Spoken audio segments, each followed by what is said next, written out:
Alright guys, Georgia Jim. I got this Zeiss Icon padlock here with a Mul-T-Lock MT5 core. This is the regular MT5 and not the Plus model.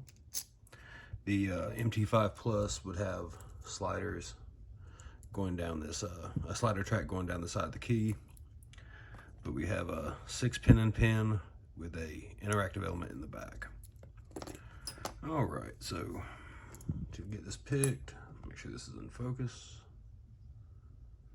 We use a 40 thousandths turner. I'm going to use a crescent pick to hit that interactive. Just a little channel back here in the back. If you hit it just right, okay, should be good there. We'll know in just a second if the top pins are now binding. It means it's set. All right, 1 is bound stiff, so we're good. 2, 3, 4, 5. We got a small turn on the core, so we're done with the outers. The MT5 series does not have any spooling. They're just standard outer drivers, and they have spooled inner drivers. All right, 1 is loose, 2 is bound, so I'm letting off some tension. Okay, 3 is loose, 4, I heard probably 2 drop.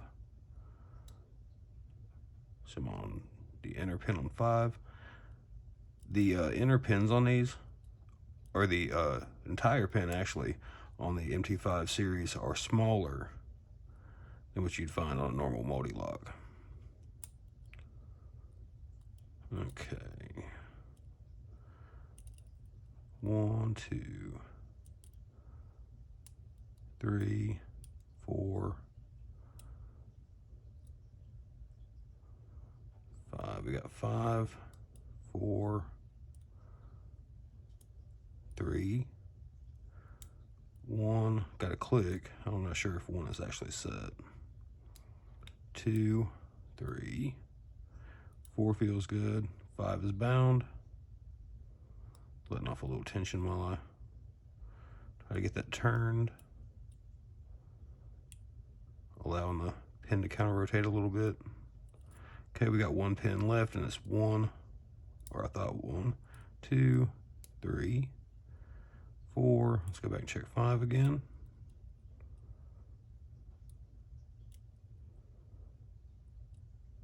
4, 3. There we go. Chamber 2. All right, so let's get this gutted. Get that out of the way.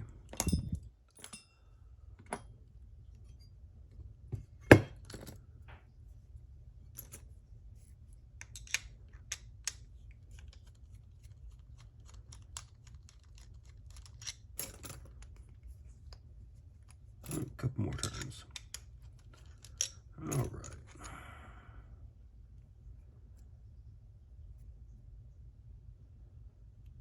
We got the driver stuck in the keyway right now.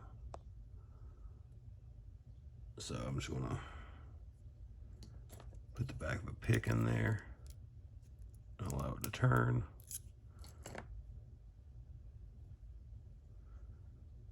Let's see, hold on, did I turn it the wrong way?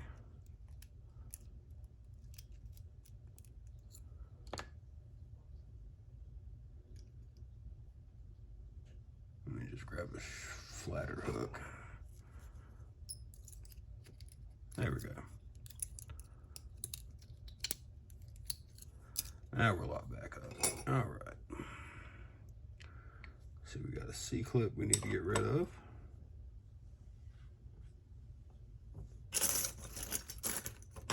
Find my gut wrench. There it is.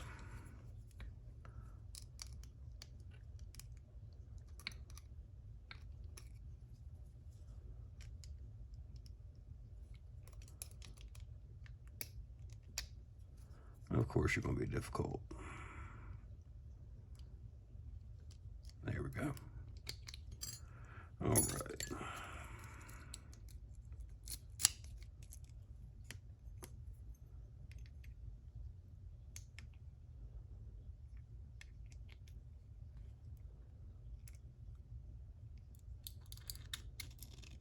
All right.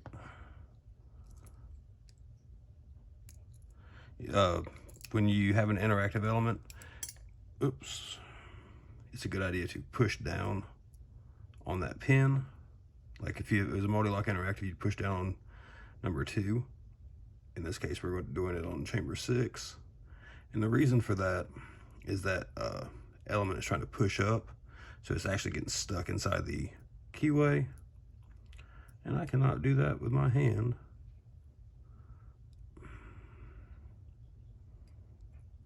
Get back in there.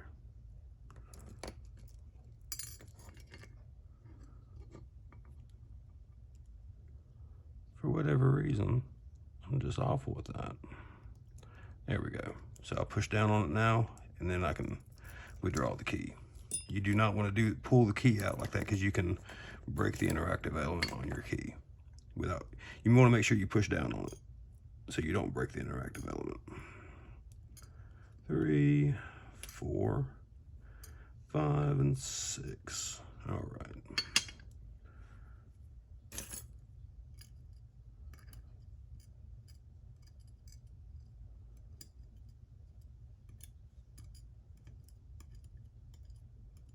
Just turn these all around.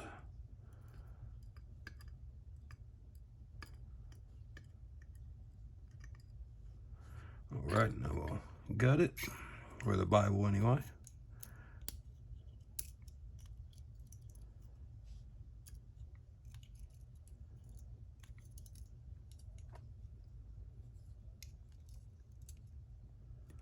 All right.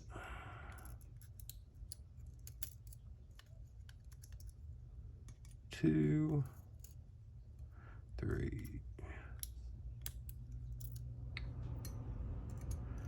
Chamber 3, let's get the spring.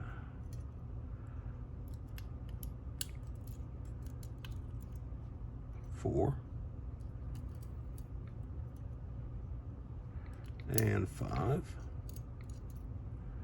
And normally that would be all on most Mul-T-Locks, but then we have the alpha pin here for chamber 6. And that's just a solid, on this particular one, it's just a solid, I'm sorry, it is a spool, I'm sorry.